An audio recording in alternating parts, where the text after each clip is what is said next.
and the boys in the corner are trying.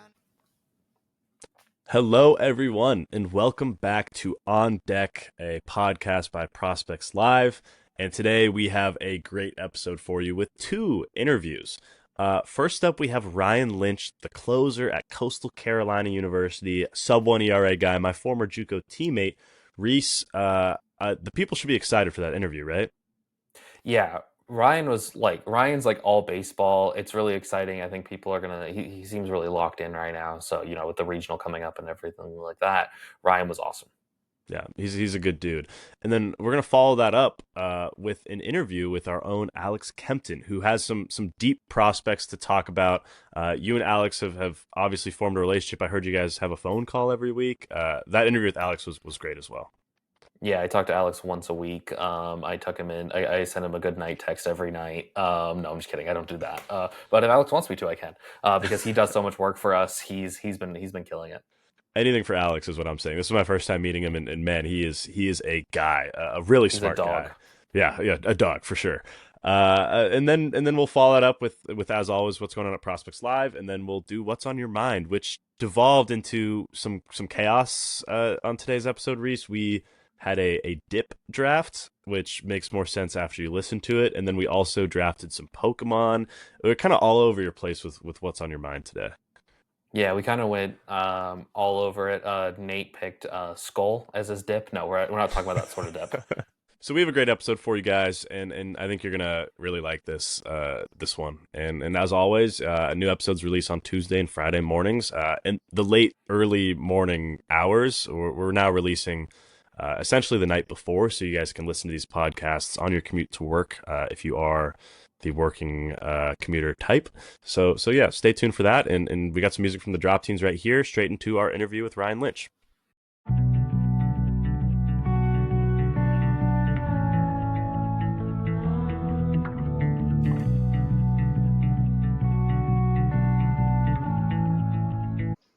Welcome back, everyone, to the On Deck podcast, and we are joined by a very, very special guest, Ryan Lynch, pitcher at Coastal Carolina University. We got him on heading into this weekend's regional. Ryan, how are you doing today? I'm doing great. How are you guys? Good, man. Rhys, how are you doing? I'm doing great. I can't wait to talk to Ryan about some stuff. I think we have some interesting questions for him today on this interview. Yeah, first pitcher we've had on, so this is a big one for me and Rhys, who have been dying to get a pitcher on for a while now. So just to preface this whole thing, me and Ryan played together at Bellevue College, a JUCO, a couple years ago. So me and Ryan are former teammates, which is how we were able to get him on. And I want to talk about your baseball journey, Ryan, because I think it's one of the most interesting ones I've heard. You've had ups and downs throughout your career, but you've kind of made it to the finish line now.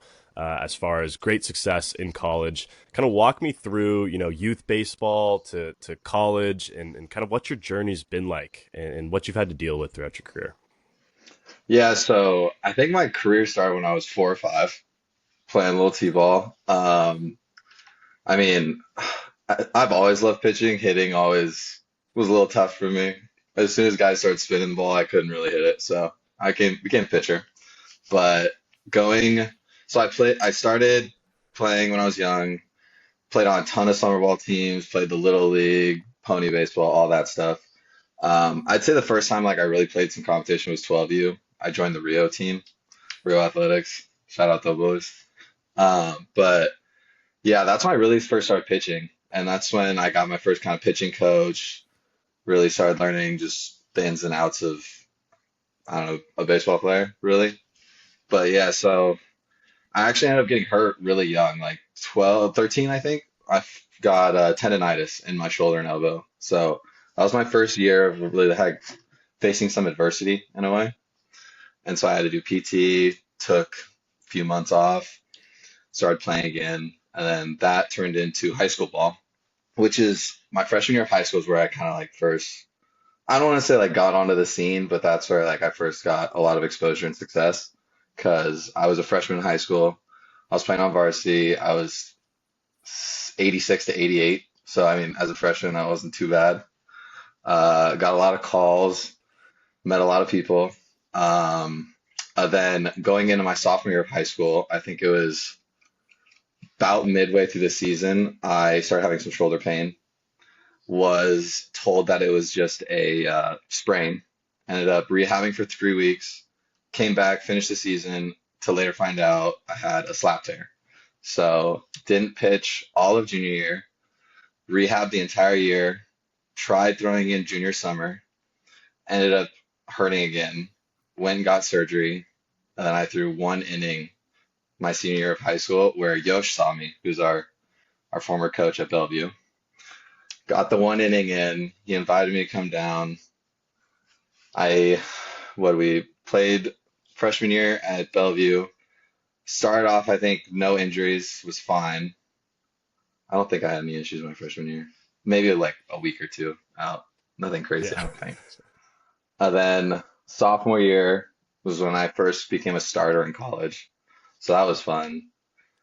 We had a great sophomore year. I mean, sophomore year was so much fun. Um, To interrupt for a second, Ryan was one of the best pitchers in the country at any level his sophomore year at Bellevue. I don't. Do you remember the exact ERA? I think it was maybe a sub it, .5 ERA. It was something right around there. it was a .56 through I think Point 66 point innings. five six in 70 innings or so of JUCO Yeah. baseball in a good JUCO conference. It was the best JUCO pitching season in the country, and that gave you the opportunity to then move up the ladder or whatnot. So walk me through kind of your recruiting process to Coastal, and then how it's been since you've got there.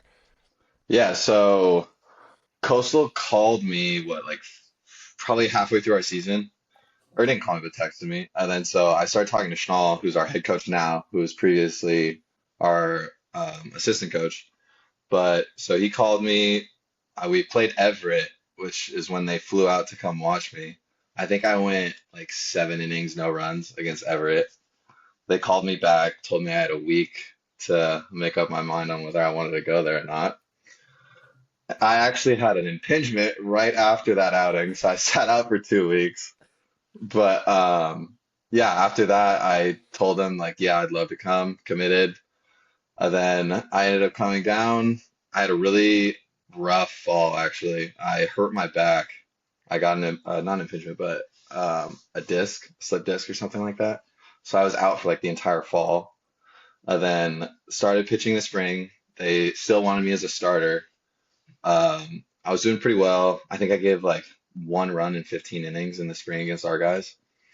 And then I came around, but like arm wasn't feeling good. I think I was down to like 85 to 87, just kind of just getting the ball over the plate. And then first opening week, I pitched against Duke. Didn't do too well. I think I gave up like 4 runs in 3 innings. Gave up a bomb, my first Division I career pitch. That was fun. Um, and then kind of just shoulder still was acting up. Ended up having an impingement in my shoulder again, a little bit of bone bruising. So I ended up having a really bad junior year. And then, so all of the summer, this past summer, I just strength trained, got stronger, rehabbed. And then so far this year's been pretty well. Switched to a closer now instead of a starter. Yeah, so this year has gone pretty well, some would say. You have a .61 ERA in 29 innings, 25 appearances. So you're kind of this one inning guy now. Late Yeah. game, high leverage only, 34 strikeouts, 7 saves on the year. How has the transition been moving from closer or from starter to closer? Because it's a big jump, right? Yeah. So like I think the biggest thing as a starter is you're trying to go as many innings as you can. Like you're trying to at least give your team 6 so they can go to the bullpen later game. So that was like a big thing that I was kind of worried about when I was at Bellevue as a starter. Whereas this year as a closer, like my job is just come in and get 3 outs. I'm not trying to get guys to roll over on 2 pitches at a time so I can go long innings. I'm just trying to shove it the entire time I'm out there. And so that's definitely, I think it's easier to be honest, just going out and just trying to get 3 guys out. Um, but as far as like the mindset, you just got to be ready to go at all times. Like as a starter, you have your one day, you know you're coming in, you're just going to try to shove for that day, and then you pretty much got the rest of the week off. This year, it's like I'll throw 2 times at the most. I've thrown 3 times in a weekend, or not weekend, but a week. So just constantly being able to go and keeping your head in the game, just kind of watching and understanding the situation, I think is the biggest difference. So this year, obviously, the transition to the being a closer. And you said you only have to worry about three batters and whatnot. What are your pitch grips for facing those three batters, and what is like your pitch usage? Like, do you change it up for righty, lefty, or what do you normally go with? And if you have a baseball handy, do you think you could show us the pitch grips for those at Yeah, home? so but I'm pretty generic. I throw fastball, curveball, slider. My fastball is just a typical four seam right there. I typically, I'm honestly more spin than fastball right now. I typically attack lefties with more fastball, curveball, than righties with more fastball, slider. My slider grip is right here. On this, I throw a sweeper, but I also throw from up top. So I really got to focus on getting around the ball. At least that's my mindset to get the ball to sweep. Then my curveball is pretty similar, just farther over. And this one, I'm just trying to pull the ball straight down and try to get that tumbling. But yeah, like against lefties, it's definitely way more curveballs. If I do throw a slider, it's usually a back foot or a backdoor slider. I'm not trying to throw the sliders down the middle. And then with righties, it's fastballs low and away, and then sliders low and away as well. How has kind of your development been aided by statistics and in the analytics department? I'm sure you got a big one over there. What kind of stats do you look for, and what do the coaches kind of preach to you as far as numbers go? Yeah, so like a huge thing this year and last year is just throwing strikes. If you're not throwing strikes, then it's kind of hard to get outs. So a big thing was I know starters they wanted them at like I think 63% strikes. Then as a reliever they want us at like 67, I think. But I think throwing strikes is really important. And then we have a stat called E plus A, which is early and ahead. And our coach preached that in the fall, which is how often can we get 0-2 or 1-2 against a batter, or how often can we get them to hit the ball or put the ball in play within three pitches? So that's just big on saving pitch count, and then just trying to get like for starters, trying to help them get longer through the games. And then like analytics, we get our pitching reports after every single outing. So like with throwing a sweeper, I'm usually like negative 10 to negative 20 horizontal, just depending on the day. But so like there's some games I've thrown gyro sliders, which is not typical of me. So like we'll look at my slider in the next bullpen or next outing and be like, hey, so what can we do this in catch play to help fix this and get it back to the sweeper versus a gyro, which isn't really what I want to throw. Same with curveball too. You've had a tumult, like you've had a lot of injuries and everything like that. How cool is it to see this in this season kind of put everything together, after, like last year you said you dealt with some stuff, and then, you had the fantastic JUCO season where you're one of the best JUCO pitchers, in the entire country. Has this season felt for you, putting it all together and just been a dominant closer for your team? It's been awesome. I mean, like just being able to like go out there and actually contribute for your team is probably like the best feeling ever. Recently we were at the Sun Belt tournament and we ended up winning it, and I closed that game, and throwing that pitch, that guy flying out and having all the guys come rush me on the field was pretty awesome. So I'm just glad I'm able to contribute and help the team out in that way. So looking ahead to this week coming up, you guys are hosting a regional. I believe you're the 13th overall all seed, Yeah. 48-11 record on the year. But you guys played. It looked like a pretty darn tough midweek and non-conference schedule this year. How has your Yeah. schedule prepared you for playoff baseball? I think it's just allowed us to play some of the best of the best, and all of our practice and preparation that we've put into it, I think just allows us to go out and like we don't really care who's in the other dugout. We're gonna play our ball and we're gonna do it the way we want to do it to help us win. And so like we've played UNC. I think D1 had UNC as like the number one ranked team in the country. Like we ended up losing that game 5-4, but it went into extra innings. Like that was a great game that we played against them. Saying we've played ECU, we beat them in the series, played NC State, played Alabama. Like we've played a lot of good teams, so we just really don't care who's in the other dugout. We're just gonna come and compete, do the best we can. When you're not doing the best that you can to compete and everything like that, I kind of want to ask like a non-baseball question. What is like your like hobby? Like, what do you like to do? Like we interviewed Xavier Nines, and he's a big Lego guy. Like, what's your thing that you do when you're not playing baseball to get your mind off of it and everything like that? Um, Dang, I don't know. I get no free time, so it's kind of hard to answer that one. Uh, Oh, I don't know, just going out with the boys, just having like fun, going and doing things. Like, well, there's a lot of mini golf places around here. We'll go do mini golf sometimes. I do as well love Legos. I think I have a couple in here right now. Not built though. But yeah, I mean, I don't know. So much of my life involves baseball right now. It's kind of like yeah. once it's over, it'll be nice to do other things. All business. Yeah, How's the adjustment been going from Washington State, Pacific Northwest to South yeah, Carolina? I mean, it's got to be a bit of an adjustment, right? yeah. The humidity, that one will get you. It'll be like 80 degrees out, but you're dripping wet as soon as you walk outside. That's the most difficult part, I think. Because like the heat itself isn't too bad. Like I think today was probably 80 degrees outside, nothing crazy. But it's the moisture. The moisture definitely took a little bit of adjustment. And then also being far away from home. Because then like JUCO, I lived with my family. And so last year was the first time I'd lived on my own, which was new to me. But I adjusted well. Yeah, I think it's safe to say you did. Reese, do you have anything else for Ryan? I think I asked everything. I'm hoping that you get to those Legos, soon because I'm a big Lego guy myself. So I'm Yeah. actually recently I'm gonna be waiting online for this like Simpson set that's coming out. So Yeah. yeah, I think I've asked everything I wanted, Ryan. I mean, it's an exciting time. I mean, we'll be watching this weekend with the regional coming up, and then hoping to hear your name get called this summer. I'm assuming in the draft and kind of continue your career. I know since you were a JUCO guy, you did get that extra year of eligibility that was just ruled on, so you could come back to Hmm. school if you wanted to. But I'm assuming you're just ready to play professional baseball as soon as possible. Yeah, I mean that's the goal. I mean, there's not much I can do about that as far as just go out and play the ball or play ball. But yeah, I mean, I want to get into pro ball. That's definitely the goal.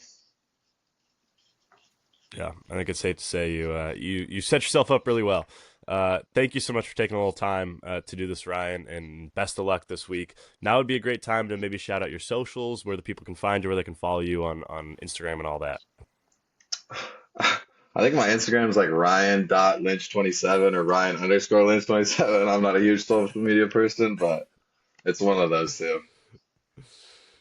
Just go follow Ryan on Wheels on YouTube. Go watch his highlights over there. Yeah. All right, thanks so much, Ryan. Thank you.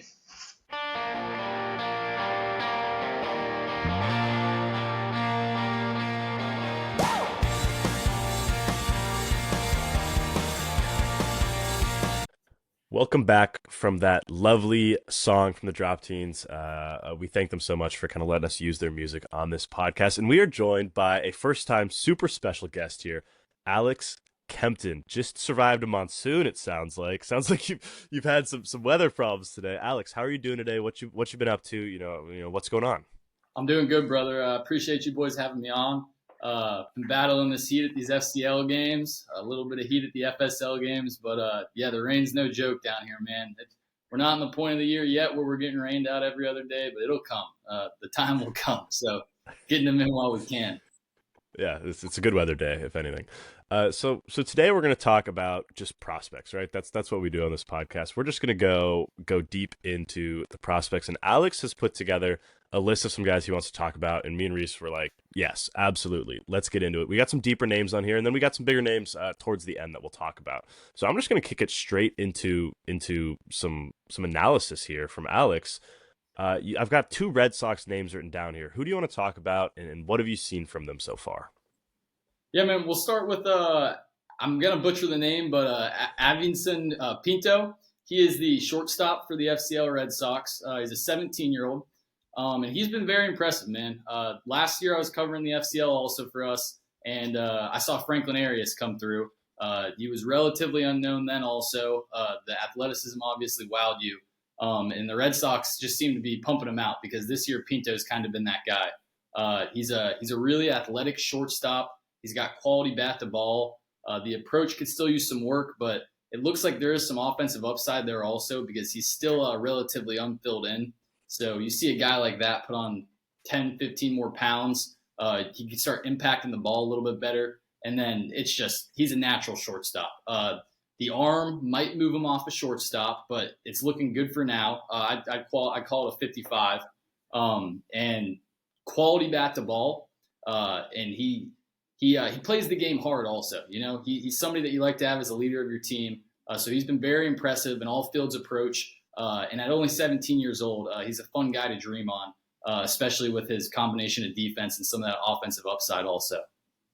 I have a birthday shout out for Pinto, who is 18 years old today. All right, there it is. I don't know what you can do at 18 anymore. You can, what's 18? Lottery tickets? I think that's the only thing you can do now, Rhys. I don't know. You can vote. You can join the military. Although he's from Venezuela, so I don't think he wants. So I guess you can't vote or join the military. Join the lottery ticket. Yeah, I don't know. I don't know what you can do. I don't. Some states are different. If he's a big Zin or vape guy, I'm not that I'm saying anybody should do that. I don't think you can do that anymore. I think that's 21 everywhere. I think it is. Yeah. He can go buy a lottery ticket. But happy birthday to him. Killer analysis there. Rhys, do we have any thoughts on him or our other Red Sox prospect we've highlighted here? I believe Endy Azokar. I'm going to go with Pinto. I think that he, like Alex was talking about, you know, the Red Sox keep pumping these guys out. They have this new program. They have one of those, I forget the name of the machine. I wrote a whole article about it recently with the Joafrey Rodriguez trade. It's like a $25,000 machine where it can replicate the arm slot of any pitcher that you're going to face, and it can also replicate the stuff. It's pretty crazy. If someone wants to loan me $25,000, I would definitely like to have one just for fun. I'll just see what it's like to face Chris Sale's slider and everything like that. But no, Pinto, he's definitely someone who could definitely benefit from the Red Sox also introduction of the weighted bats program. Obviously that unlocks more bat speed, and then if he starts to fill out, then there's going to be more power plus the more bat speed. I think we'll be talking about someone who, I don't know what Alex thinks, but maybe he can be a little bit better than Franklin Arias. I'm not 100% sure where Alex would line those two guys up if the projection and the bat speed gains sort of come with Pinto. Yeah, absolutely, Rhys. I think that's a good kind of topic to dive into a little bit. It's interesting because they're kind of in the same boat where both of them need to get stronger, or at least have the potential to get stronger, and we could see the ball being impacted a little bit harder and more consistently even also. So, I mean, right now I think that I'd probably go with Arias over Pinto just because he is a little bit more cleaned up. But then ceiling-wise, I think that they're pretty similar. I think I'd still maybe give it to Arias, but Pinto has been a pleasant surprise. I think he's relatively unknown. And I think he's somebody that you could see really climbing their prospect rankings over the next year to 2 years for sure. So looking at our other Red Sox prospect here, Endy Azokar, I'm seeing that he just got the promotion to single A. I must have missed that. So he was in the complex for 14 games to the tune of 160 WRC plus. Really good kind of all around stats there. Still waiting on the power. What have you seen from him, Alex, that intrigues you? Yeah, man. So he was one of those kind of special guys who really flew through the FCL. He came through here. I think he was hitting close to 420 for the 14 games that he did play here, man. Again, another guy who it's normal with the FCL, but somebody who has room to fill in. So there's more offensive projection there. But he's just a tools up outfielder, man. Quality bat to ball. Could see him growing into some power here in the next few years. Runs well. Pretty solid glove. He's very exciting. And to see that the Red Sox are investing in him at an early age, already giving him the call to single A, I think that says a lot about what they think of him as well. But he was very impressive, a very toolsy guy. I'd say that he's a bit more toolsy than Pinto. They're both impressive. But as a car, you're like, man, for an 18-year-old, you look really good, man. 6'2" frame I'm seeing. So, and those aren't always right. So maybe he's grown. 18 years old. I don't know if I was still growing then, but maybe we can get an extra inch or two. I don't know, Rhys. I mean, wouldn't we all like to get an extra? All right. Moving on. I was talking about height. I was being appropriate. No, so was I. We keep it super serious on deck, as you can tell, Alex. So let's move on to some Pirates talk here. You've got a bunch of names here, a bunch of really interesting names. Who's your favorite of the 5 that you've listed here? Not Connor Griffin. We'll get on to him soon. Of these Pirates prospects. Yeah, man, it's a good question. The Bradenton Marauders, their single A team, I've gotten to see a couple times, and they're a pretty deep team prospect-wise. Obviously, Connor Griffin is the star child, so staying away from him. I think that their catcher, Axial Plaus, he's a younger guy. He's been pretty impressive, man. He's impacting the ball well. The defense still has to come a little bit, but I could see him being a solid catcher, whether that's average or above average. But I think that he'll be able to stick there. And at his age, he's kind of shown an advanced approach for his age. This is his second season in the FSL now, so you'd like to see some performance come a little bit more. But he's been impressive. Strong arm. The receiving, pretty solid. Not the most flexible back there, but I think that that's something where if you maintain his body, he'll end up being all right. But he impacts the ball well, and I think that he's kind of an under-the-radar guy who could be a pretty solid catcher here. You give it 2-3 years.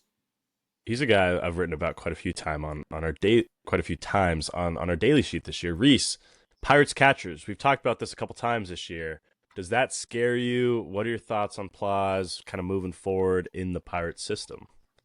I mean, it does scare me. The player development system has been a little bit, up and down, we'll just say, to put it nicely. But we're talking about a guy who, like Alex said, there's offensive upside here. So even if he did ever have to move off the position, I mean, the bat looks like it would play. I mean, he's not like the super, I don't know if Alex would agree with this or not. He says it's listed at 5'11", 165. So it's not like I'd imagine that that's somewhat relatively accurate unless he's had a massive growth spurt. But yeah, we're talking about really good power, really a really good approach. Like Alex said, he's walking 8% of the time, striking out 16% of the time.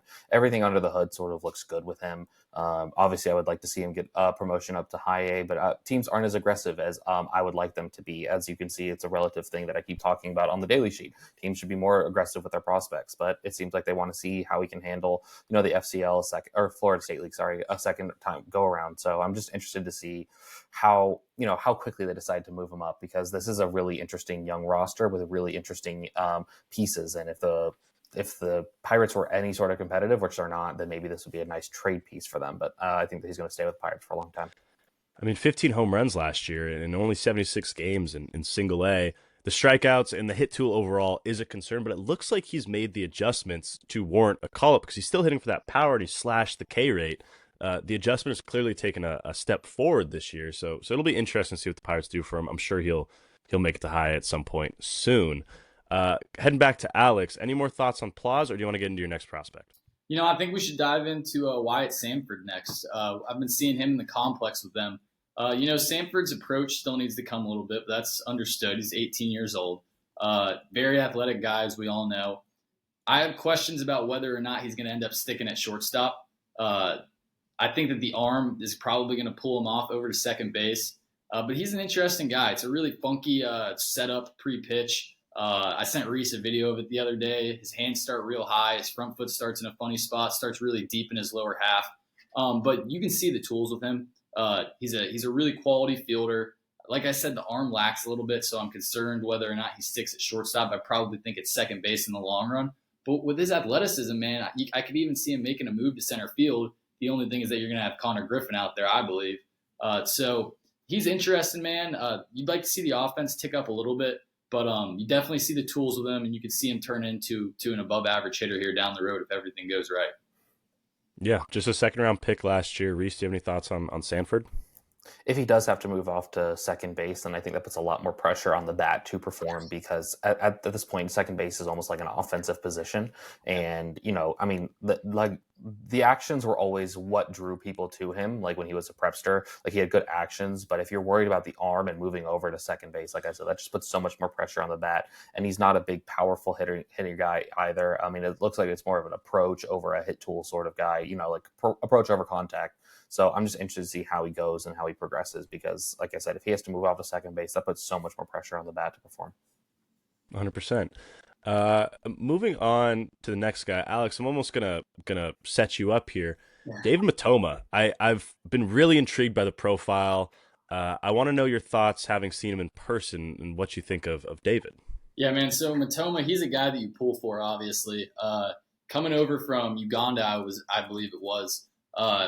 Man, he has a live arm. I've seen him run up to 99 before in the complex. It seems this year that they're trying to pull a little bit of the velocity down in exchange for some command. When I saw him in Bradenton, he was 94 to 96, touched 97. But the command is still a work in progress. It looks like he's controlling his body a little bit, but there's still it's kind of like a two outcomes kind of thing where he's either really on and his fastball is working for him, his splitter's working for him, even a little bit of a slider, or he's struggling to land anything, including his fastball. So he's a fun guy to dream on, and he's a guy that you invest in with his arm, in my opinion, but still very much so raw.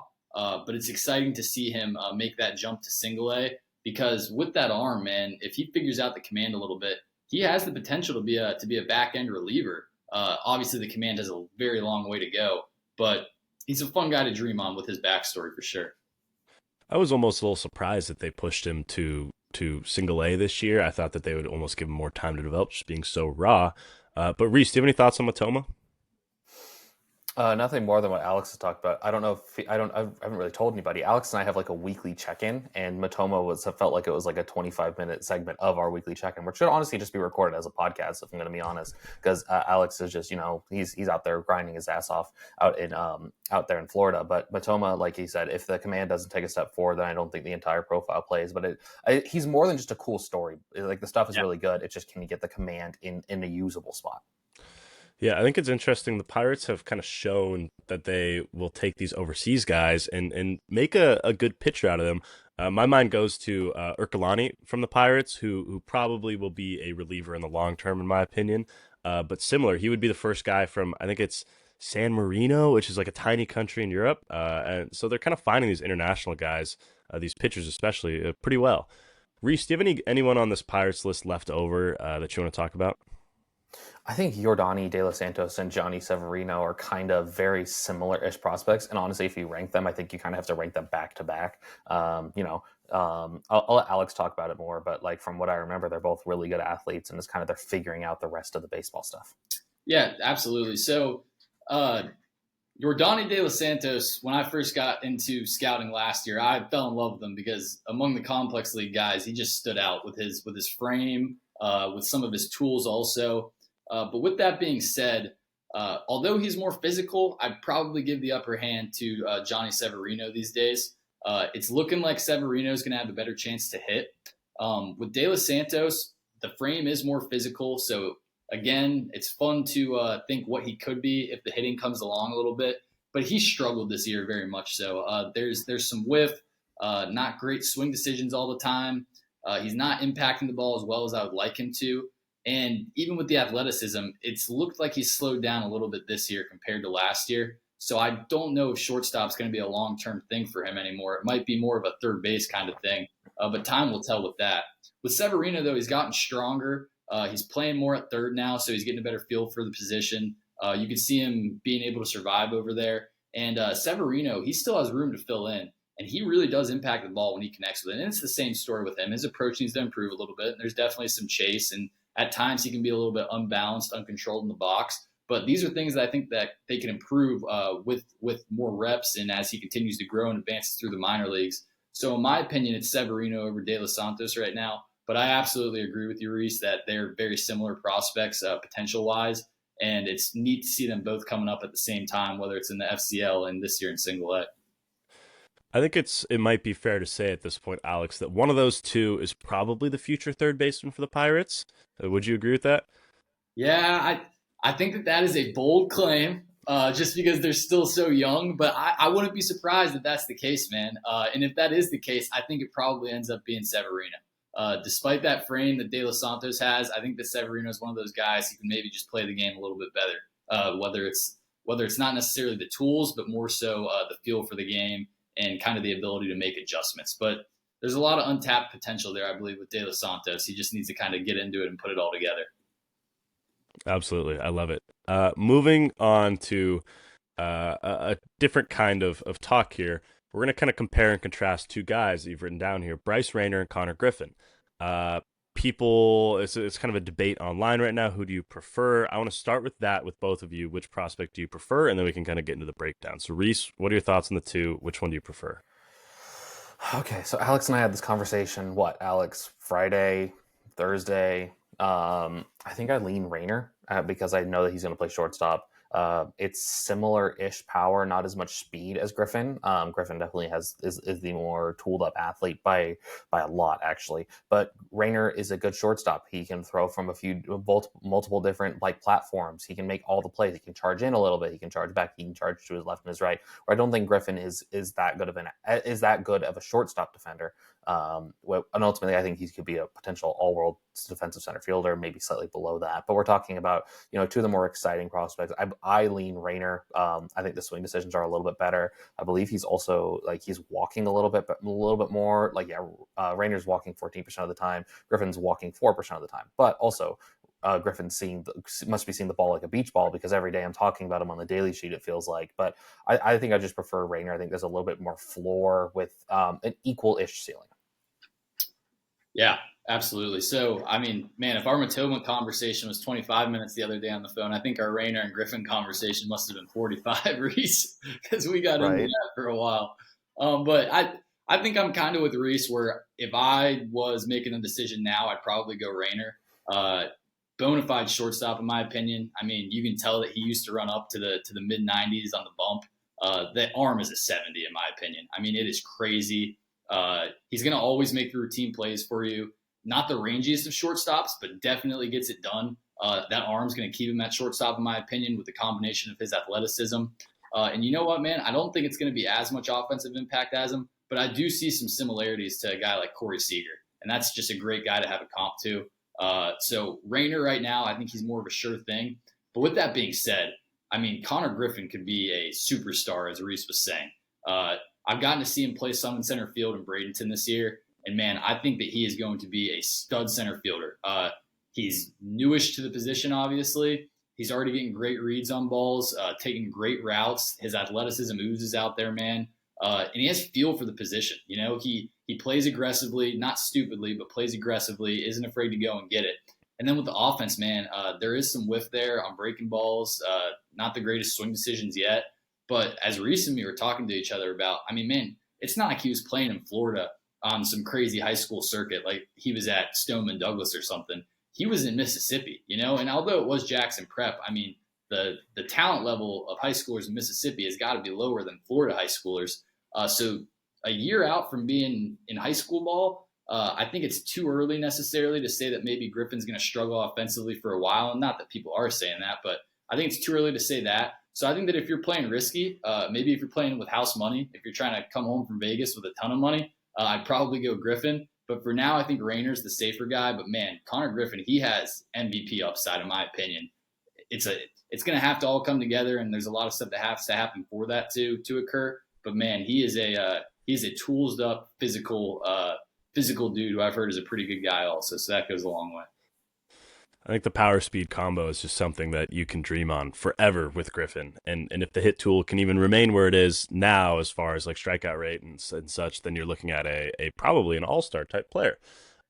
Something I'm just thinking of right now, we see the shortstop to center field transition often, Rhys.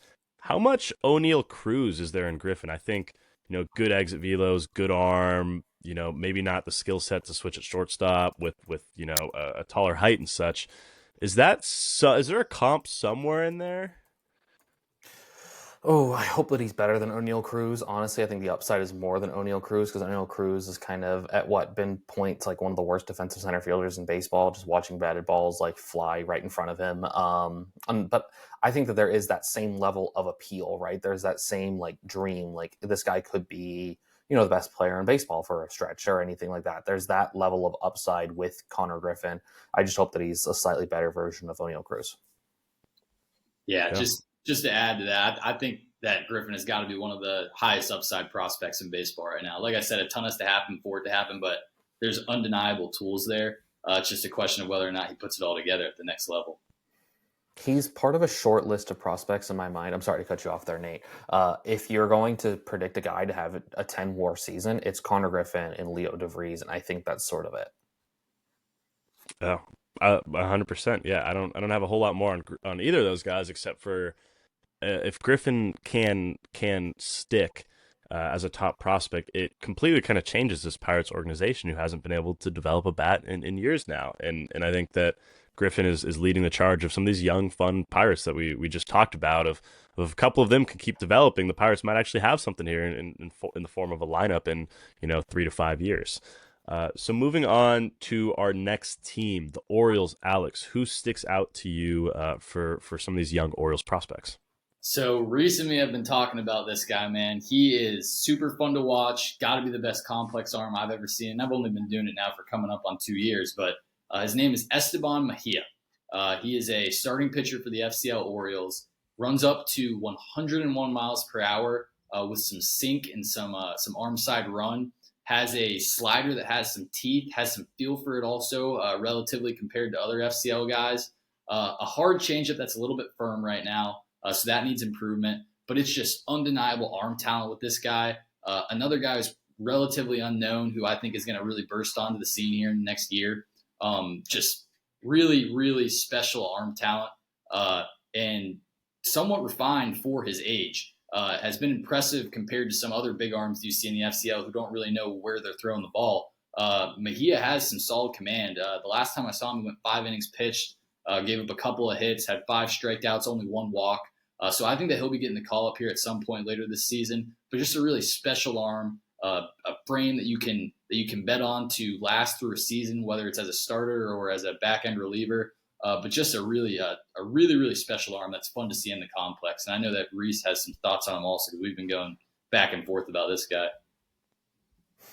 Yeah, if you have that sort of live arm, I feel like that's just such a good foundation. And obviously, as you talked about, he has a really good slider, so he shows feel for spin. The fastball is electric. By all accounts, by Alex, this is like what you sort of dream on when you go to the FCL game. You hope that you sort of stumble upon a player like this. Like in the past, you stumble upon like a Harlan Susana. You don't stumble upon these level of arms with this much arm talent. It's just how can these teams refine the arm talent? How do they get it into a usable spot where they're able to throw strikes and on a consistent basis? Like Harlan Susana, who's a lot bigger than he is, but it's still an elite level arm. And he's only recently, up until he got hurt, was able to kind of start throwing strikes. So if Esteban Mejia can start throwing strikes, we can see this guy skyrocket up the list. We could be talking about one of the best pitching prospects in all of baseball if it all sort of clicks. But it's ultimately, what do the Orioles and what does Mejia do to unlock that next level of strike throwing? Start with the control, throwing strikes,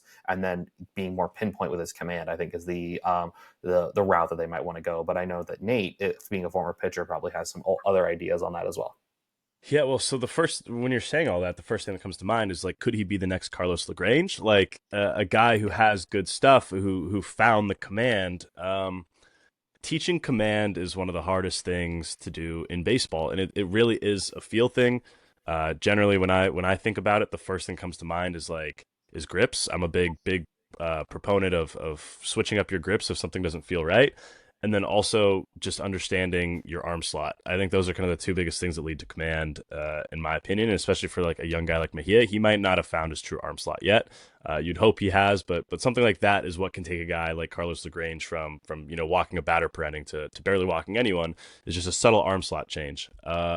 Moving on to our next guy here, Nate George. Alex, what do you got on him for me? Yeah, so Nate, he was a later round draft pick in last year's draft. I think it was the 16th round. Kid from Illinois. Again, relatively unknown. And now it is FCL competition, but man, he has been impacting the ball. Plays a great center field, very athletic. Playing some right field also, solid out there. I think it's probably a corner outfield in the long run. The routes maybe could improve a little bit. They're inconsistent. If he can do that, maybe he sticks in center field. I'm also interested to see how his body kind of matures. He's already pretty close to being maxed as an 18-year-old, so you're interested to see how he slows down or not. But he runs well right now, and he's been impacting the ball very well. He plays the game hard also. There is a little bit of swing and miss, some uncontrolled swings, but he is somebody that has been a pleasant surprise, somebody that I think is balling out for a 16th rounder. And I could see him maybe getting the call later in the FCL season this year, but been impressive for an 18-year-old 16th round draft pick. Yeah, Rhys, any thoughts on Nate? George has been fantastic. He's been a consistent mainstay on the complex portion of the daily sheet.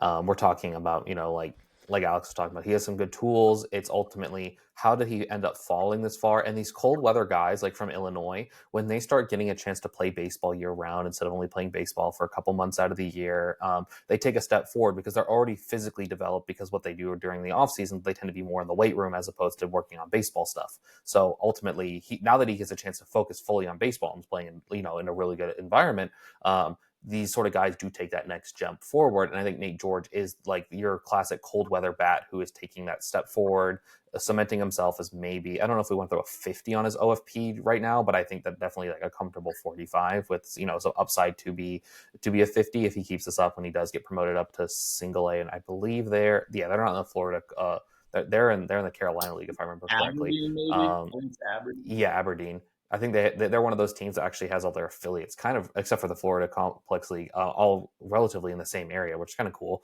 for Orioles fans. But yeah, he's someone who I would love to see him get promoted. And then maybe we can actually start talking about, is he a 50? Is he more of a 45? And I'm very excited to see how that goes. There's a lot of really fun Orioles prospects, and I'm going to kind of lead us into our next guy. Is Steven Martinez is one of my favorite young bats in baseball right now. And I think I would classify him as like on my prospect crush team, just from what I've seen from him. I really like the swing. The frame is legit at 6'4", 200 is what he's listed at. I think he's got even more weight on him than that. I think it's a pretty swing, and I think there's power projection for days. Alex, should I be as excited as I am about Steven Martinez? Dude, I think that you have every reason to be excited about Steven Martinez. With what I've seen in the complex so far, he's still putting stuff together, which is to be expected. I believe he's still 17 years old. I don't think it's his birthday today, but he's a young guy, man.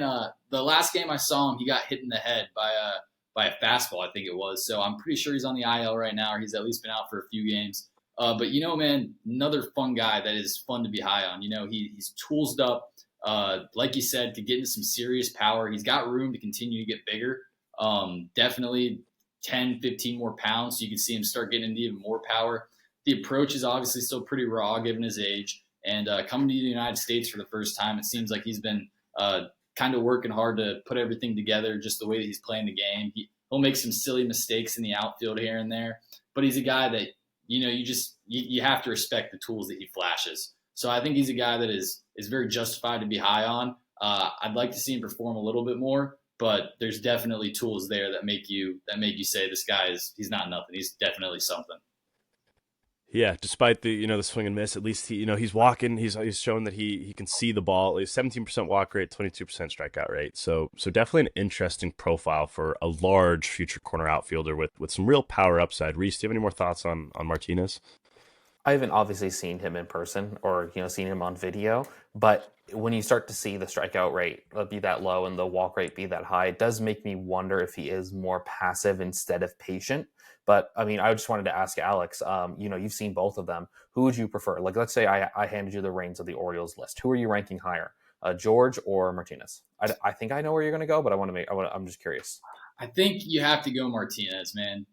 Even though there's only a year age difference there, he just came to the United States. So I think that there's something to be said for making that adjustment, coming to a new country when you've never been here before. So I think that might play into his development a little bit. Like this year, we might not see the best version of him. We could in the back end. But, Martinez, I think, has the higher ceiling. I think Nate is playing about, I don't want to say it, but I think he's playing about the best that we will see him play. At least, like as he develops through the minor leagues, I think that he could continue to still perform similarly. But I don't think that there's any standout thing that he can do to get even better. I think he's performing the best that he can right now. When Martinez on the other side, I think that he can perform a lot better. And as he continues to fill in also Martinez, he can start to get into even more power, be a little bit more physical. When Nate, he's probably pretty close to maxed out here right now. So it's a tough question, but I think that for now, you still have to give it to Martinez. I think that's super fair. And I think this is great, man. I absolutely love this. So we got one more Orioles prospect here. Joshua Liranzo. Yeah. I'm not the pronunciation guy either, Alex. But you've seen him play, obviously. What are your kind of thoughts on Joshua? Yeah, man. So I saw Liranzo last summer and then this summer also. And I've been happy with some of the progressions that he's made. He is impacting the ball more consistently now. When he does, it's loud contact, 100 mile per hour plus exit velocities. The approach still needs some work. They're playing him at shortstop, a little bit of third base also. It's going to be third base in the long run, but he's got the arm for the position, athletic enough where I think he'll be able to hold it down over there. They've even had him at first a little bit also, but I think it's probably third base in the long run. But he's started to put it together a little bit. I think he fell on prospect lists a little bit after last season, but he's kind of made a step forward this year. I could see him getting the call up soon here. But, it's just he could be a power hitting third baseman, which is always fun to dream on. And an athletic dude getting close to being max, still has some room, but has definitely made a jump forward this year. Whereas compared to last year, you're like, man, I don't know if this guy's going to be able to hit even in single A. And now he is hitting a little bit better. So Rhys, when you look at someone like Lorenzo, he's only swinging 35% of the time. Is that a red flag for you when you're looking at him? I know like the high walk rate is cool, but is that too passive at the plate for your liking? That makes me wonder if he is being too passive at the plate, just seeing too many, so watching too many quality pitching. But also at this level, it is so hard to gain whether it is just because he's facing not great and refined pitching, or if he's just choosing not to swing. It can be a little bit of A, a little bit of column B, but when he does swing, he tends to be pretty good. Like we're talking about a 308, 471, 442 with a home run, 156 WRC plus. And, it took the Orioles a long time to get to the point where they're starting to have some of these guys matriculate from the Dominican complex, because I don't know if you guys remember, for a long time, this was a team that refused to invest. They were always trading away their international pool space. They just didn't want to be involved in some of the stuff that was going on at that level. And now with the Mike Elias front office, it takes a couple of years for it to start to matriculate, and we're starting to see. We're seeing Steven Martinez, we're seeing Lorenzo, we're seeing Esteban Mejia. We're seeing the fruits of those labors, and I'm very excited to see what Lorenzo does. I think that maybe we should see a promotion to single A, because while the jump in pitching isn't that much higher, it is still a step up. So I want to see, is he just choosing not to swing, or is he facing off against pitchers who struggle to even throw consistent strikes? Absolutely. I'm going to kick it straight back to Rhys on this one. And we got two Phillies prospects listed here, two exciting Phillies prospects. Which one do you prefer, and who do you want to talk about first here, Rhys? Oh, I love Tait and I love Escobar. I was just pulling up our TJ stats on Escobar, and it's pretty bonker stuff. It's low swinging strike rate, high contact, like optimal contact rate, like absolutely hits the shit out of the ball. Like we're talking about a 49% hard hit rate, like everything sort of. Although the only problem is he's a second baseman. Let me just take a look at Tait, see if he's sort of in the. Tait's 44% hard hit rate, also elite. So contact. 83%. That's not bad. Let's look at the swinging strike rate. I'm gonna go Tait. I think I like him more than Escobar. I don't know if that's what we talked about last time, Alex, but just give me the catcher. Yeah, so both of those guys are really interesting. I think I'd probably side with you, Rhys, just because you see a potential to be a power hitting catcher in Tait. Still a really young guy, so the catching could continue to improve. But man, he has some serious poolside juice. He's starting to get into it in game more this year. So I think I'd probably go Tait also. But Escobar's one of those guys, man, who can just hit. He was born to be a hitter, and that's what he does. And there's not some crazy frame, nothing to love there or anything. And I think that there's definitely concerns with him just being a second baseman, and even how solid of a second baseman he'll be there. But he can hit, man. And in my opinion, the way I was raised, if you can hit, there's a spot for you in the lineup. So I think that Escobar's hit tool could definitely carry him, and he could definitely be a big leaguer one day. But if I was running the show, I'd probably go Tait over Escobar, just because of that defensive value that Tait may bring also, especially at such a quirky position like catcher. Yeah, I think Tait's continued development behind the dish will kind of be the key. I think everything with the hitting profile is super likable as of right now. If he can really stick and be kind of that workhorse behind the dish and even play, a slightly below average catcher, I think it's an incredibly valuable player. But two of the more exciting young prospects in baseball. Any more thoughts on those guys before we kind of wrap this up, guys? Got nothing. Got nothing. All right. Well, Alex, let the people know where to find you on social media or whatnot, what you're doing right now, and thanks so much for coming on. I'm sure we'll have you back on in the next month or two. Yeah, absolutely. You fellas let me know whenever I need to hop on. Not a huge social media guy, so I got my personal Instagram. If people want to find it, they can.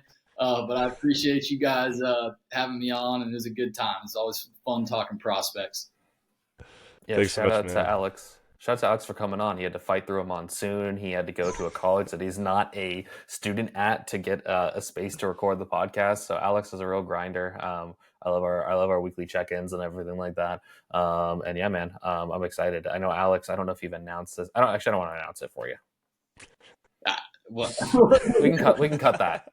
No, it's fine. Alex has big things coming up, as you all Yes. can expect after hearing him talk about baseball. This was awesome. Stay dry out there, Alex, and we'll talk again soon.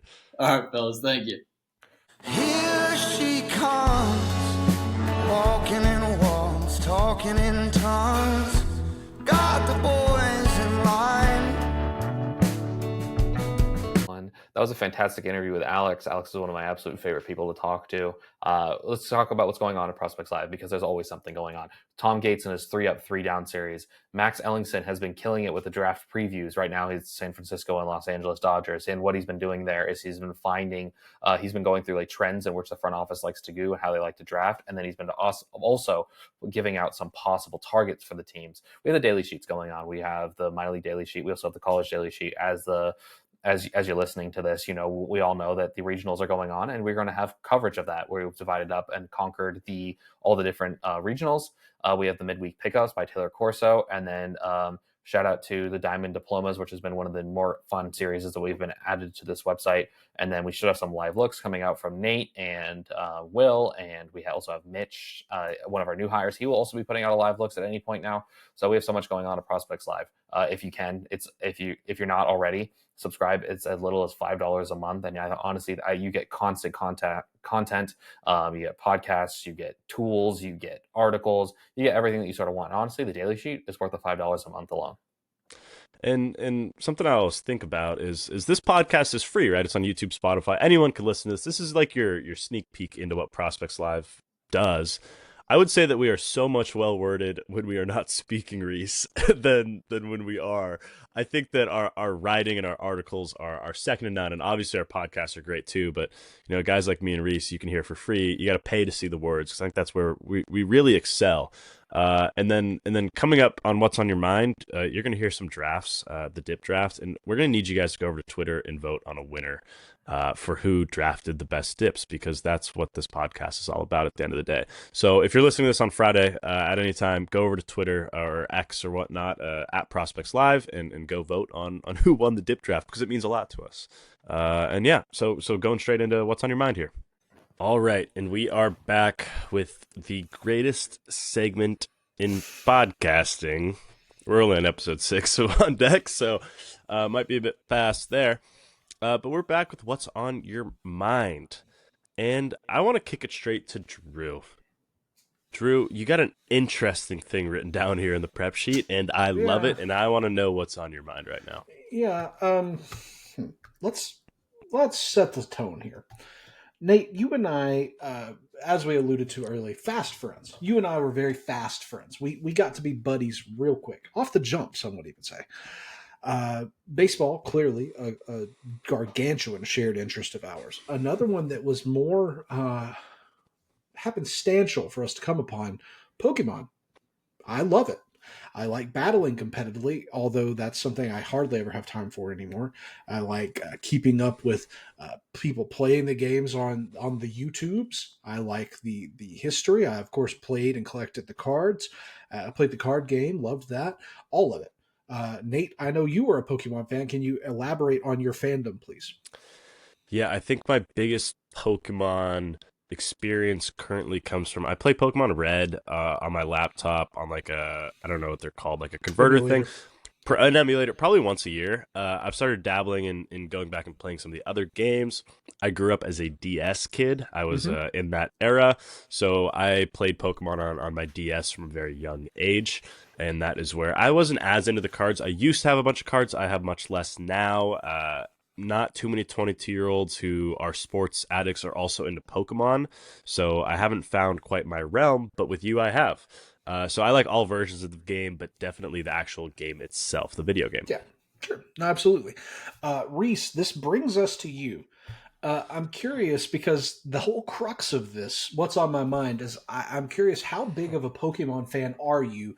And you're going to be self-judging here. I'm going to ask you to be objective on a scale of 1 to 10, because I would say I'm at probably a 9 or 10. Nate, where would you put yourself?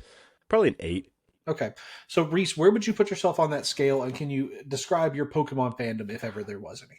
I have played every game. Fabulous. I am a 7. I have all my original Pokemon cards from when I was a kid. So maybe this is pushing me. I have cards from Japan, so maybe I am pushing higher than a 7. Honestly, maybe I am a pretty conservative grader when it comes to prospects. Maybe I'm conservatively grading my Pokemon love. I don't know. Like my brother, I have a brother who's 2 years younger than me. Shout out Mitchell. He is like a 10 out of 10, although he's not happy with, he's talking to me about, like, I had a 30-minute car ride with him recently, and he was telling me he's not super thrilled about the new game coming out, apparently. He was saying that he has some qualms with it. I don't remember what he said, though. I was looking out the window at cows. I get easily distracted. I wasn't the driver. But I played It's all the more games. fun if you were in the story, actually. I would say normally, but on this road that we went on, it's pretty windy, so we would have ended up colliding with a cow. I'm a big Pokemon guy. I have a Switch for the, I play all the Nintendo. I'm a Nintendo person. I really like Nintendo. I buy all the games whenever they come out on the Switch and everything like that. I'm not buying the Switch 2. I'm not paying that price.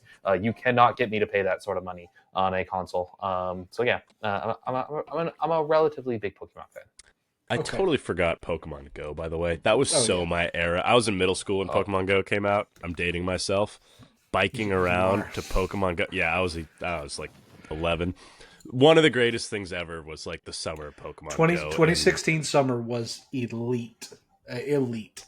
I was 19 years old. It was something that me, my brother, and then the one who I've talked about I think a couple times, the college baseball brother. We would go walk around our neighborhoods and everything like that. Go to the different parks, do all the stuff. We held down our local park for a while. Like we had it on lock. Like we lived like 90 feet from the park, so if something happened, we could just go right over there and go take care of it. So yeah, it was a big deal.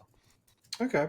So, Rhys, I didn't know you were such a Pokemon fan, so that takes a little bit of the fun out of this, but alas, we will do it regardless. No, I can't name all 1,000 of them. I think they were at pushing... they're over 1,000 now. Okay. So, okay, here's what I had in mind. I expected you to be far less of a Pokemon fan, and I don't know why, because Pokemon's great. But anyway. Can I tell you what I like more than Pokemon, though? I like Digimon more than Pokemon. Digimon, I think, was better than Pokemon. I love Digimon so much. Smithers, have Rhys killed. It was going so well, and you had to say that. I did not think Rhys was going to be a Pokemon guy at all. I didn't either, Nate. And then he comes out with, I like fun. Digimon more? I was going to give him, like, bad Pokemon, and he'd be like, Nate, come on. Now, I don't know, like, the meta of, like, when people play competitively. I don't follow that. Like, that's not, So my thought was, and Rhys, I think that just knowing that you're a Pokemon fan, I think that in a future episode, you and I should assign Nate a Pokemon team as well. And then maybe if you guys have it in your hearts for a future episode, you two assign me a Pokemon team as well, just from vibes. So Nate, my objective here is that you and I are going to assign Rhys a Pokemon team. Rhys, because you are a Pokemon fan, I'm going to allow you to choose your starter in this instance. You can choose your favorite Pokemon to lead your team. I'll pick 2 to go with your team. Nate will pick 2. Nate and I together will pick a 6th. Okay, so with my starter, do I have to go with a starter? No. Just any of your favorites. You can pick whatever. He's got to go with a starter. Yeah, I feel like I have to go with a starter. Is that not how you build a team? Well, yeah, exactly. This is who you base your team around right here. I need to know type. I need to know moves. Okay, yeah, let's go. Okay, Rhys, okay. You can So pick a starter. I'm not gonna know moves. No, you don't have to. Yeah. Okay. I think is that the Ruby generation was the best set of Pokemon games. I don't know whether that's a hot take or not. I love Blaziken. Blaziken is my absolute favorite starter. I think that he was honestly overpowered for like I could not imagine picking. Ooh, what was the what was the grass type and what was the water Sceptile. type and Sceptile and And then Swampert. Swampert. Yeah, I couldn't imagine picking them. Like I just think that's organizational malpractice. Wow. Blaziken Dude. was by far the coolest. You guys are gonna get me killed. Between going after Royals fans and now Mudkip fans, you're gonna get me killed. That's great. Okay, Nate, so what we've learned in this brief aside from Rhys is that he's a Gen 3 stan. Blaziken is going to be his starter, so I'm going to go to you, buddy. Because what I had in mind here, Nate, is that we would use our favorite things about Rhys, what we know about Rhys, to assign Pokemon to him based on his personality or his demeanor or whatever. It's kind of I can get there. Blaziken is a great choice. The firefighting combo, high attacks. I'm a big fan. I just want to put it out there. I'm Gen 1 like all the way through. I dabble in other gens, but I'm not looking at, number 900 when I'm going through my Pokedex, which I'm on right now. When I think Rhys, I'm just gonna go for it right away. I'm going Beedrill. Oh, I'm going okay. Beedrill. One of my favorite Pokemon to pick up in every single fire run that I do. I think Bug Poison is such a fun thought, and something about Rhys just screams Beedrill. And I know I should have more specifics, but it feels like a comp. I don't know if he looks like Beedrill or something, but I think that's just where my mind goes. It just makes sense in my head. Plus, Swarm is a great ability. Swarm is a great ability. Beedrill also gets huge power. Doubles the attack stat. That's dumb. Like, you get I'm going to get nerdy here. We're going to I know our defense isn't great, but it's Beedrill. I don't think I'm going to help that either.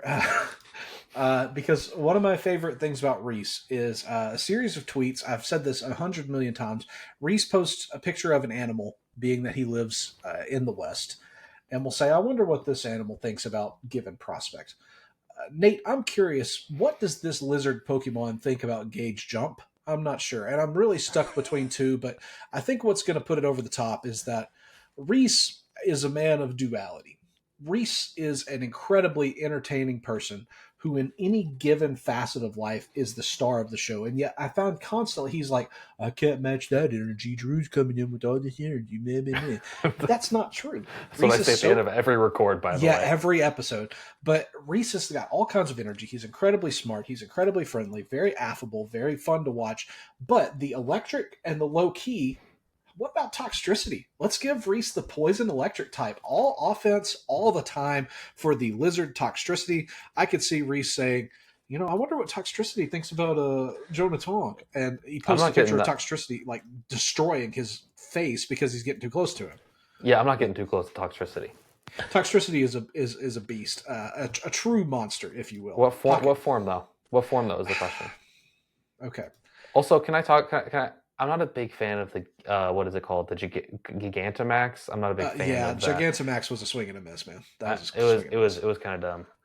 Rhys, I feel like because I always try, and it sucks because I feel like I would define myself as a low key, but I feel like others would call me an amped, and I feel like you would define yourself as an amped, but others may call you low key, and that might just be, I don't know. I'm going to give you low key because I think that he's just got so much more swag. So yeah, low key Toxtricity is where we're going to go for Rhys. Nate, I'm curious, man. What are you thinking here? Okay, so part of building a certified killer 6 is having an evolution within your starters. I am just a sucker for the evolutions, that being the evolutions of Eevee, who is I guess there's like a Ditto out there and stuff like that, but one of the most versatile Pokemon out there. And when I think of an evolution for Rhys, my mind goes to the coolest of them all, and I think we need to kind of balance out our types here. I go Glaceon for Rhys. I think Glaceon is the coolest looking evolution out there. Cool as heck, provides some defense if we're looking to round out our squad a little bit. Cool as ice, just like my boy Rhys White. I did not know that you were going to say Glaceon was the coolest because I think it's Umbreon. I think Umbreon is the It's one of coolest. those two. It's one of those two. Umbreon also had his own. There was a game on the GameCube that Umbreon was the star of. I think he was kind of introduced. Him and Coliseum. yeah, Fabulous game. It was fantastic. It is the most underrated Pokemon game there is. My parents actually, shout out to them. I've told stories about them not being, they're good parents. Don't get me wrong. They bought my brother and I that GameCube version with that game, and then there was like at the top of the GameCube there was Umbreon. So yeah, shout out my parents. I think Glaceon's one of the most slept on ones, and maybe you're just slept on, Rhys. I don't know. Which is the worst evolution then for you guys? Not that any of them are bad. They're all good. We're playing in like S and A tier Pokemon. Leafeon's a chump, if we're being honest. Really? I just think I think Flareon's the most basic looking, and just I'm a niche Flareon's my least favorite type. Like we're doing here, we've got bug, poison, fighting, ice. Like we've got niche types here. I'm a niche type guy, which always draws me to Umbreon or Glaceon if I'm playing. I tend to agree with Rhys. I think Flareon got a lot of goodwill because it was one of few accessible fire types in Gen 1. And now it's just the stats don't make up what it needs to be. But it's so ironic, Nate, that you went to an evolution because another of the characteristics of Rhys that I most admire is that Rhys is very, very smart. I feel like Rhys has crackerjack opinions on many players that we talk about regularly, and clearly, as we saw last episode, he gave me excellent fitness advice. Not that I've put it to use, but I mean, he's doing well, and I like Rhys's brain, and so I wanted to give Rhys a smart Pokemon, and I was going to assign him Espeon, actually, ironically, talking about that just because I think I'm reading a thing from CBR. Espeon are sensitive to the world and the feelings around them, and I think as a team leader, Rhys has to be that, but I'm not going to give him 2 evolutions. So I'm going to instead go with another very bright Pokemon. I'm going to go with Slowking because he's level-headed in every situation. He's very bright, of course, very smart. So I'm going to give Rhys Slowking. That's going to give him a lot of special defense to back up this team that is pretty offensive oriented. But hey, Slowking can be that special sweeper as well, depending on what the late game setup is. So if I could spell Psychic, there we go. So thus far, we have got Rhys's team looking like his choice of Blaziken. Nate, you've chosen Beedrill and Glaceon. I have chosen Toxtricity and Slowking. So thus far, I would say we were going to do a shared pick here. Should we let Rhys round out, or should we give him an opinion here? What do you think, Nate? I think we should hear what he thinks. I really wanted to go Mr. Mime just for fun, but I don't think that makes sense. I was going to make a Mr. Mime Rhys looks joke, but I've already tried that with something, and I can't be too mean to my boss. But I think we should hear what he has to say. Oh, I don't know. You guys know way more about like the setup and everything like that, so I'm gonna let you guys pick. I can't think of any. This is obviously a team that I'm entering into a competitive tournament and obviously winning, because I wouldn't show up if I didn't have a chance to win. So I wonder what you guys would put. Let's see. So I'm looking at I'm looking at types that we need here, Drew. We got options. Yeah. We got options. Go ahead. Where are you going? What are you thinking here? My first thought goes dragon flying, and we all know who that would be. I don't know if we're in there or not. I could go a lot of ways, and I would love to hear what you're thinking. Well, I'm trying to look at Maryland's team builder right now to see kind of what we need in terms of our countering. We do have 3 Pokemon weak to psychic attacks right now between Blaziken, Toxtricity, and Beedrill. I know Slowking is going to be a neutral counter there, but that's kind of sketch. So really, if we can find something that resists both psychic types and theoretically fire types, we've got 2 fire type weaknesses with Beedrill and Glaceon. Those are, and then rock types, ground, flying. So maybe something like Dragon Water, and the only Dragon Water type I can think of offhand is going to be Tatsugiri. But am I wrong there? No, there's another. I'm looking. Dragon Water. Okay, Tatsugiri would be one. Kingdra would make pretty good sense. We may All do the other ones Kingdra. I don't know. So Actually, yeah, nope. Rhys needs Dracovish because any anime fans will know Dracovish like to swallow Ash, its trainer, and I think that again in Rhys has a bad tendency of getting too close to animals that could kill him. Insert Rhys's scorpion story in his friend's shoe. I don't want to call him your friend. He may not be your friend. Rhys's teammate's shoe. Rhys gets way too close to animals that could kill him, and Dracovish is right in that realm. Nate, I'm going to suggest Dracovish as a water dragon type to round out the team here. I mean Dracovish can learn ancient power in there. That's an undefeated move in my opinion. He's got dark dragon. Yeah, he's got a bunch of stuff going on here. I'm all in, and he looks like a cool fella. Never played with him myself, but I'm in on this. I think that's it then. Rhys, your Pokemon team. Blaziken, Toxtricity, Beedrill, Slowking, Glaceon, and Dracovish. I think that we ought to post this on the Twitter machine as well. Nate, maybe on TikTok. I don't know where all you want to post this, but I think it'd be interesting to get people's opinions on what Pokemon we should have given Rhys, what they think of the team that we did give him. Rhys, any thoughts on your Pokemon team as given by Nate and I? I think this is the greatest Pokemon team ever assembled. Not a man struggling for confidence. And I'm really happy we went through this because you guys had talked about Pokemon and I never said anything. I was like, it's going to come up at some point. And I'm like, I played all the games. I like the franchise a lot. Like I said, I don't know if I'm not buying a Switch 2. I can miss one. It's okay. To shout out Mitchell, when I see Legends ZA, it makes me want to just wait until the next main series game. So I agree with him on that. Okay. Question. Maybe this can be what's on my mind. Okay. Colored game, right? What is your favorite Pokemon game? Like, what is your? I guess we can just make this mostly Pokemon if we really want to. What is your favorite? I have a terrible habit, Rhys, of when we're on break for Path to the Show playing Pokemon Pinball, Ruby and Sapphire on an emulator. But Pokemon Snap combines a lot of my favorite things. Pokemon, video games, and aesthetics.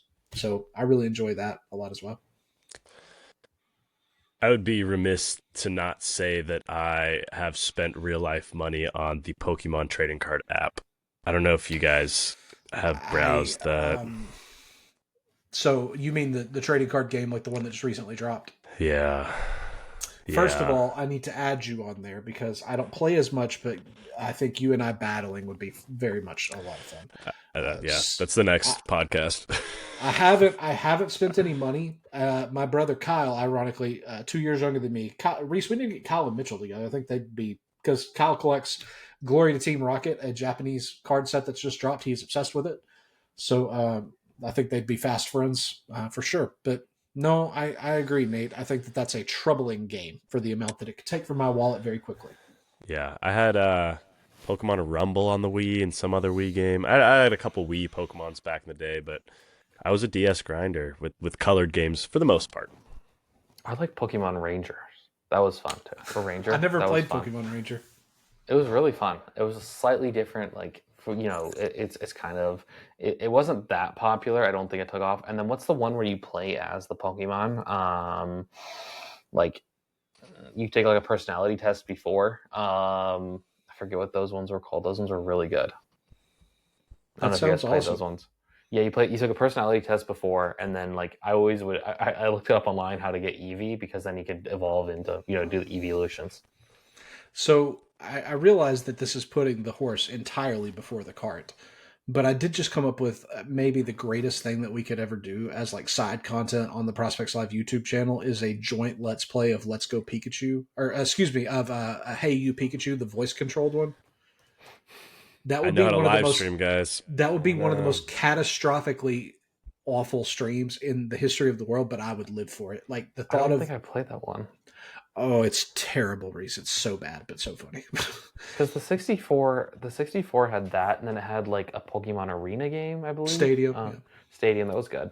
Yeah, Stadium was really fun. I'm sorry that this What's on My Mind has monopolized so much of the conversation. I will pitch it to Nate. Please, Nate, go ahead.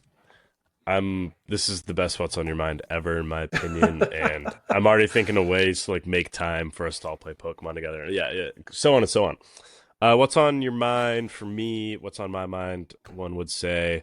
I just finished up True Detective season 1 because I had been seeing online that it was one of the greatest TV show seasons ever, and it's Matthew McConaughey and Woody Harrelson, which is His brother. two. What'd you say?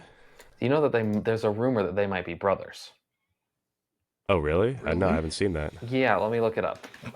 Matthew McConaughey. It's a lot of letters.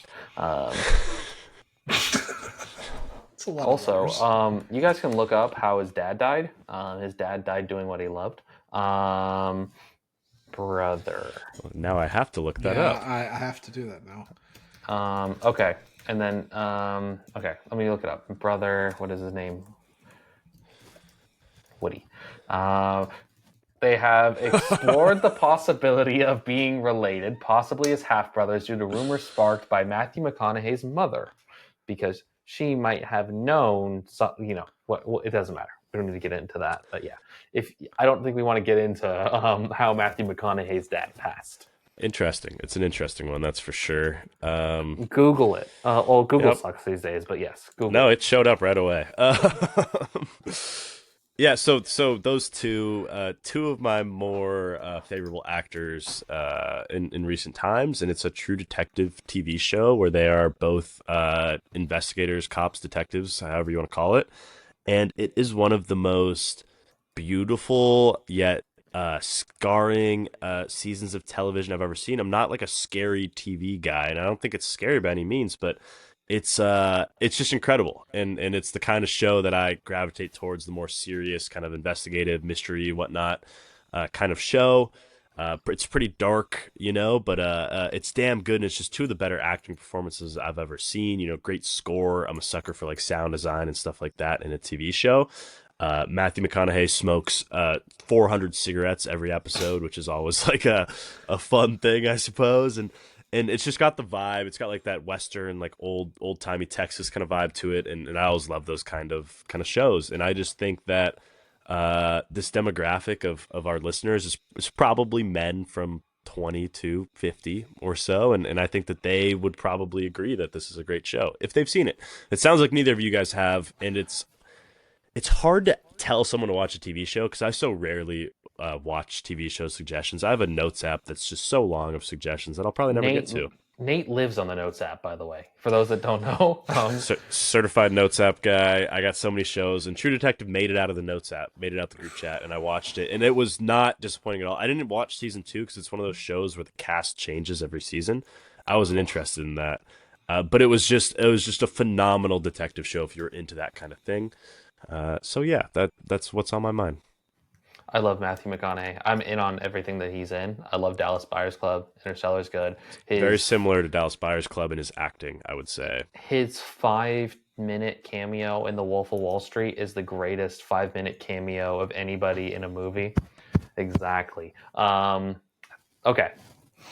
I don't know if Drew had thoughts on Matthew McConaughey. This show sounds outstanding. I'm trying not to get too sucked into the Wikipedia black hole and spoil it for myself, but I could see myself watching this with relative ease.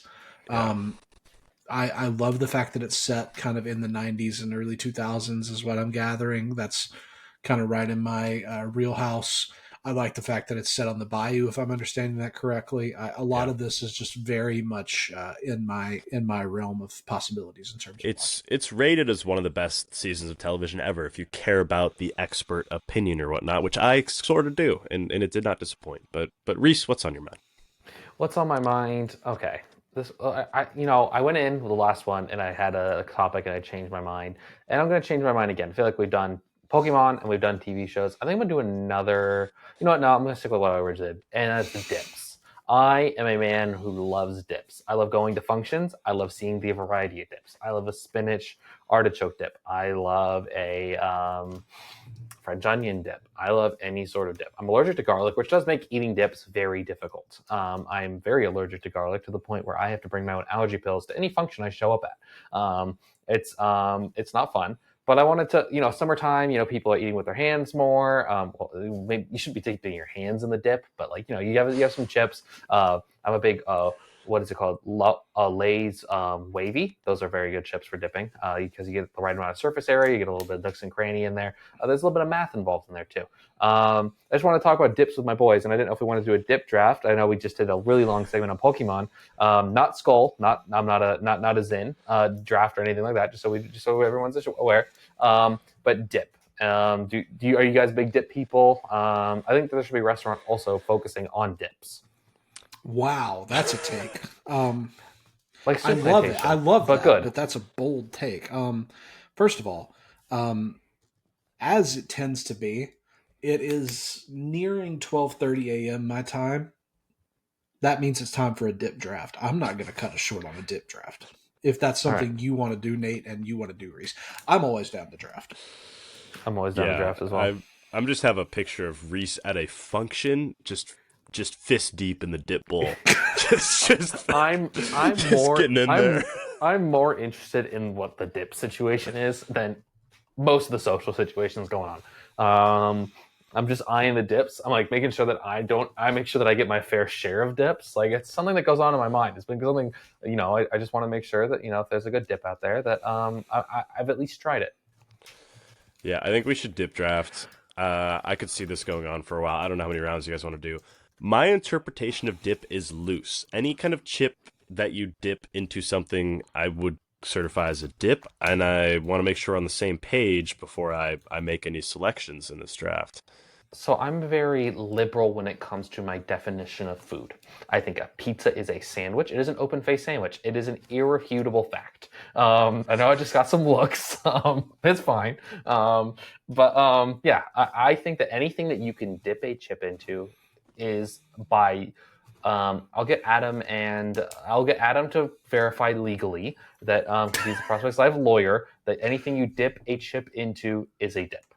At Torts Illustrated, the literal best Twitter name in the game. There is none better. Stop playing. I'm with you though.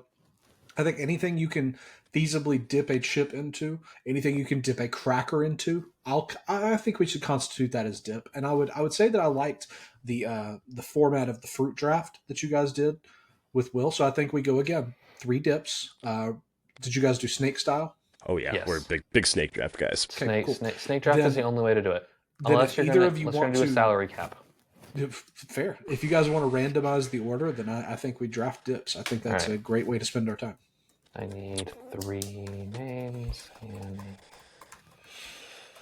I do have a list here, by the way. I have a list of 7.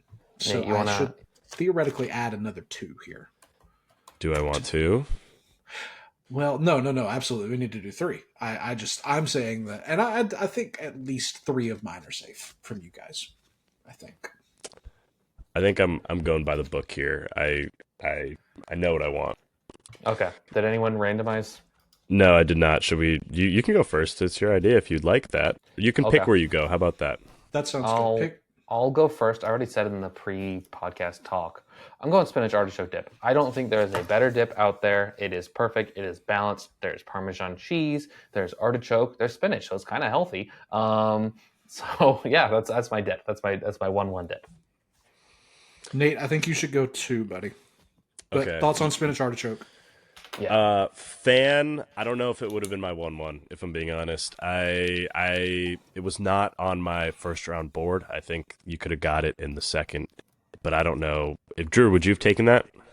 I would have taken spinach artichoke dip, but it is not my 1-1. I think it's a safe first rounder. I knew that it was coming quick. It's a Dylan Cruz. It's a Dylan Cruz of draft picks. Yeah, I don't think I'm going to win this draft by any means, but I just want to clarify for the second overall pick, I'm going salsa. Are we counting that? Yeah, you count that. I'm the biggest chips and salsa guy ever. I think that there's no situation where chips and salsa don't hit. I have eaten it for breakfast before as a college student. That is the one thing I will always have in my apartment is chips and old salsa and 10 different salsas in my fridge at all times. Yes. Green, red, orange, it does not matter. When I get home at 2 a.m. on a Saturday night, I go straight for my salsa and chips. That's just how it goes.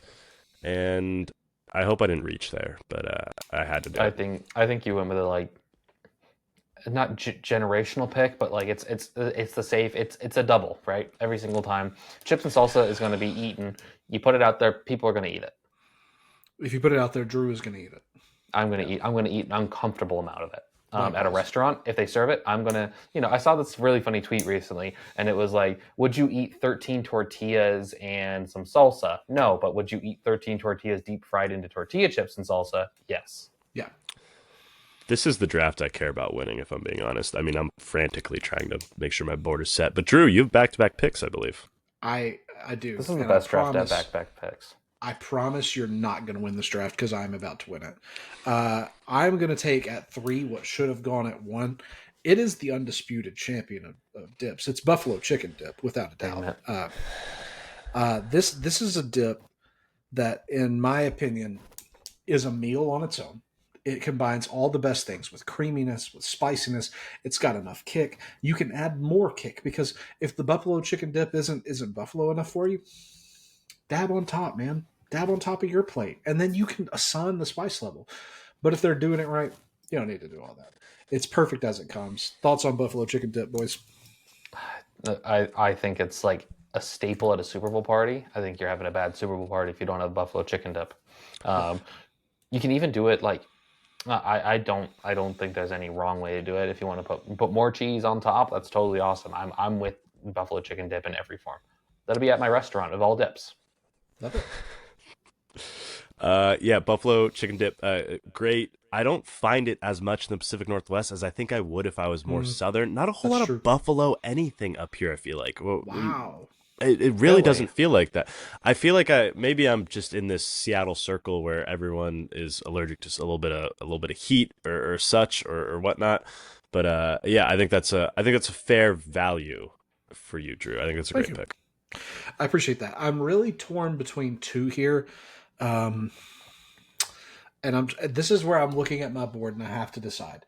Am I going for an is this going to be a meal? Is this what I'm offering at my party? Is that how I should see this? Or am I just trying to get the 3 best dips? I think you're just trying to get the 3 best dips. Like you're at my restaurant and you're figuring out which 3 dips you're going to have. Rhys's Dipperia. Okay. Yeah. All right, then here we go. With my second choice, Rhys, I don't know how you've done this because this is a copywritten recipe. It is from another chain, but more power to you. I ain't fighting you on it. My number 2 choice is going to be Chili's Skillet Queso. It is an absolutely fabulous dip. My wife has recently started making it at home, guys, and it is a clear 10 of 10. The chili meat with no beans, Velveeta cheese, just the right amount of spice. It is a truly fabulous dip. And Chili's chips are elite. And Chili's chips are the most salty, slutty. That slutty pizza. That's a slutty nacho chip, and it's perfect. It's perfect to go. And they're much more structurally integritous than you would think from looking at them. They can hold dip. That's a chip that can hold some dip. So yeah, Chili's Queso is my number 2. Nate, you're making a weird face. I'm curious what your thoughts here. Are you talking Chili's the restaurant? Yeah, man. The greatest chain restaurant there is. Never been. There's not one within hundreds of miles of me. There isn't one simply on the I-5 corridor in the Pacific Northwest. The closest one is in Spokane, Washington, which I hope to go to this summer. Never been to Chili's. Always wanted to go. Never been in a place where Chili's has been an option in my adult life. Okay. I'm going to have to pause the draft really quickly to do a quick Google. I guess that's what you guys are going to do in Atlanta. What? Okay. Sorry. Yeah, I just had to clarify that there are Chili's potentially in a location Nate and I might be at, because that's the kind of thing that I will throw around whatever weight I have to make sure it happens. Please proceed, though, Nate, with your number 2 pick. Yeah, I'm going bean dip here. I'm going bean dip. I think that this has been my dip since I was a child. Was always just a sucker for bean dip. Rhys is looking at me like I'm freaking crazy over here. That wasn't on my draft board. That was a do not draft. Oh my gosh. I'm happy with its place, and we will let the voters figure it, because this is going out on the main Prospects Live feed. Damn it! Yeah. I mean, this is important. I'm going bean dip. I I just love a bean dip. I don't know how else to put it. I just think it's a versatile, solid dip, and as you can tell, I'm a tortilla chip guy. I like that. I'll go first because I'm curious where Rhys is at here. He said that was a do not draft. I like, Nate, that your combination is very much it's very Tex-Mex. I love it, as a matter of fact, that we're going salsa followed by bean dip. You have a clear path here. I think you have a clear third round. Yeah. If it's not taken by Rhys, I think you have a clear answer here. But I think I need to get curious more where you go. versatile. I've like drafted 2 running backs in the first two rounds. That's how you I'll probably do it. go more versatile, but I am a all the way through tortilla chip guy, which is why these picks have happened. But I have some non-tortilla options coming up in the 3rd round. Interesting. All right, Rhys, you go back to back here. What do you think about bean dip? Let's go into that real quick. It's fine. It's like It's fine. It's fine. It's fine. It's I'm okay. trying to Fine with me. think. I'm trying to think. It's like a decoration at a party. It's like fruit cake at Christmas. It's there. Ooh. I don't enjoy it. I've eaten it. It's fine. All right. Wow. Just do your draft, dip guy. Let's see. See what you got. I'm going with Wow. I'm sorry, The Nate. line has been drawn. Okay. I have two here. Drew really knocked out his, honestly, as great as buffalo chicken dip is, I didn't even think about the Chili's dip. That's the best dip there is. Okay. I'm gonna go with beer cheese. Beer cheese is a fantastic dip. It would go because I got a cold dip, I got a hot dip, and then I can kind of go with whatever I want with the next dip. I'll let you guys talk about the beer cheese pick before I go on to my next one. I thought I was the only guy thinking temperatures, and I was going to wait until the end to bring that up. But that's a damn good pick. As a guy who doesn't eat a whole lot of cheese, that is one of my I will eat in that situation. So yeah, I would have. It was on my board. It was on my list. It was not on mine, and I feel so stupid. I love beer cheese for all of the what you just said, the gotcha of the skillet queso from Chili's. You hit me with the same burst with beer cheese. That was a fabulous pick. Like beer cheese with a pretzel, like a pretzel chunk. Exactly. Insane. So Best appetizer ever. Yeah, that's an insane value. It is up there for sure. My thought is also maybe I'm going a little too granular into it. I get my wavy Lay's with my spinach archer dip, and then I get the pretzel in play with the beer cheese. My third dip. I don't want to steal Nate's Tex-Mex thing because it's in bad form to name things in drafts that haven't been picked yet. I think this is an interesting one. I could go. I don't want to. Do you know what's really good and everyone goes crazy for it? I love caramelized onion dip. Caramelized onion dip is so good. It's just fantastic. It's kind of got the I got the hot, the cold, and then the cold again. I think my restaurant's going to be doing pretty well. I didn't think anyone was going to go there. I didn't even think about that. If I'm being honest with you, that's fine. This is your last day of Prospects Live. I'm here. I'm just kidding. I'm here for it. I quite like this. When I think of a caramelized onion, I think of a burger, but it's jammy. It's like sweet. It's like French oniony.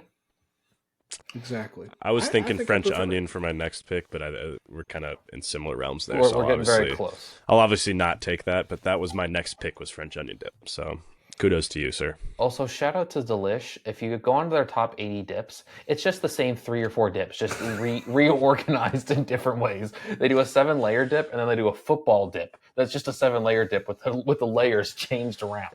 So yeah.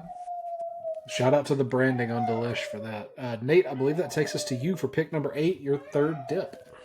Yeah, I got a textbook draft here. I'm going hummus. Wow. Hummus was my pick. I'm going hummus. I've always liked hummus. I think it's great. I think vegetables and hummus is one of my favorite summer picnic kind of deals. And I think it's just I think I went a little chalk here, but I stand by it. Those were in my top 5, all 3 of those. So I'm happy with my draft. I'm not the biggest hummus guy. That said, the scenario you've laid out here sounds immaculate. Nice picnic. Like you guys saw the picture of my back deck that we've just recently finished renovating. I think that if we had sponsored by Rhys's Dipperia and there was hummus on the table there, I'd get some hummus. I'd be into the hummus. It's an outdoor dip, in my opinion. And you can get fun with the toppings. You can do a roasted red pepper. You can do a roasted garlic. You can do a roasted pine nut. You can do pretty much anything with hummus. I'm with it. It was honestly on my board. It was my 4th pick. Well, this is going to seal the deal. I think this gives me the draft unquestionably. I have my top 3 on my board in order. We're going to go with guacamole to finish off the draft. So now, not only have I gotten my top 3, I could have swore that Nate was going to go guac to finish out the Tex-Mex trio. I considered it a 1-1. So it was between chips or salsa and guac, and I went salsa because I couldn't have both. I don't know. So I think about buffalo chicken being spicy and filling. I think about the skillet queso being warm but a little more of an app, and then guac being its natural counterpart as a cooling but still with enough flavor. I think that this trio, I do not see how I'm going to lose in wherever we post this. I think this is a tremendous draft of 3 dips. Very proud. Shout out the Lord for bringing me here, giving me these opportunities. Yeah, getting the snake, getting the wraparound pick in this one was this was a loaded draft. So. Until Bean Dip got picked. I guess we'll see if Bean Dip is. I think it's as good as I drafted it as, but I guess we'll have to let the people know.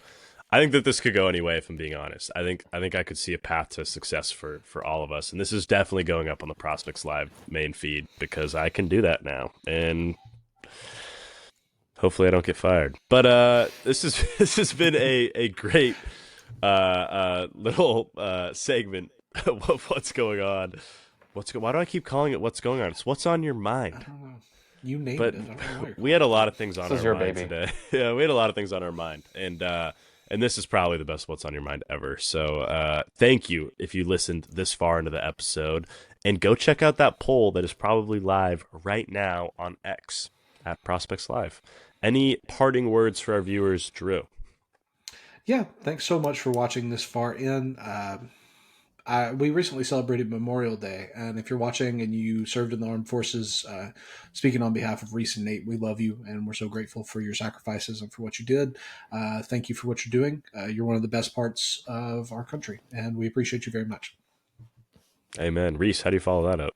I can't. That's the hard thing about following up Drew and anything. Thank you to everyone. Thank you to everyone who served, and those who unfortunately did not make it back. Thank you to I can't. Now I'm like, just don't eat bean dip. It's the best way I can end this. Thank you guys so much, and we will see you next time. Bye.